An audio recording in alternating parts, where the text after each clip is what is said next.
അഞ്ഞൊന്നും വെക്കണ്ട, പണിക്കാരൊക്കെ പോവാണല്ലോ. ഓർക്ക് സെറന്റ് നടക്കാൻ എന്തോ ഒരു പശ ഉണ്ട്, ഒരു ഉടുമ്പിന്റെ ഫോട്ടോ ഒക്കെ ഉള്ളത്. ആക്കെ എവിടുന്ന ഞാൻ ഉണ്ടാക്കണു പടച്ചറബേ നീർക്കോലി. ഇത് പോകാൻ വെച്ചാ എന്റെ അണ്ണാക്കുന്ന് പറ്റും. അനക്ക് പഴനീന് ചെവിടെ വെക്കുന്നുണ്ടെങ്കിൽ മാത്രം വളപ്പൊക്കെ ഓട്ടിയാൽ മതി, അല്ലെങ്കിൽ പോയിക്കോളൂ. മകൻ കാറ് വാങ്ങിയടി. ഇതൊക്കെ പരമാണി ആയാലും എന്നിട്ട് എവിടെ ഇതാ കാറ്? ഓരോ വണ്ടി പറ്റിട്ട് ദിവസം വരുമോ? റബ്ബിലവലായിട്ട് കുടിയിരിപ്പൊന്നും ഇല്ലേ? പണിക്കാരൊക്കെ എവിടെ? ഓലൊക്കെ പോയി. ഓർക്ക് സെറന്റ് നടക്കാൻ ഒരു ഗമ്മില്ലായിട്ട്. പടച്ച തമ്പുരാനെ, കറണ്ടിന്റെ സിനിമ ഈ ജത്താതൊന്ന് തെളിയിച്ച് പറയാ. ജനാർദ്ദന്റെ സിനിമ കാര്യം പൊട്ടാ നീർക്കോലേ. അങ്ങനത്തെ ഒരു ഗമ്മ ഇറങ്ങിക്കോളോ, ഇല്ലെങ്കിൽ ഒരു പണി കൂലാന്ന്. ഇമ്മേ ആരമ്മ തുത്തുമ്മേ അടച്ചറബേ ആരോടാ ഞാൻ അതൊക്കെ പറയുന്നത്? അത് നല്ല പശയാണോലോ, അതിന് എംസാന്റും മാണ്ടാ സിമെന്റും മാണ്ടാന്ന്. അംസന്റെ അമ്മക്ക് സിമെന്റ് കൂട്ടി കൊടുക്കുക. പടച്ച തമ്പുരാനെ ഞാൻ അറിഞ്ഞില്ലല്ലേ.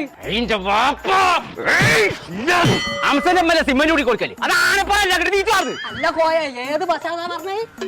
സെറന്റ് നടക്കാണ്ട് ഒരു പശണ്ട്, അത് വാങ്ങാതെ ഓല് കിട്ടി വരൂലാന്ന്. നേരത്തെ കോയെ അതിനെങ്ങനെ ഇപ്പാന്ന് ഇമ്രാൻ കോയെ അതല്ലേ കേക്കല്? അതിന്മേൽ ഉടുമ്പിന്റെ ഫോട്ടോ ഉണ്ട്, അതിച്ചറിയാം. ഉടുമ്പാണെങ്കിൽ ഒട്ടിപ്പിടിച്ചും കോയെ.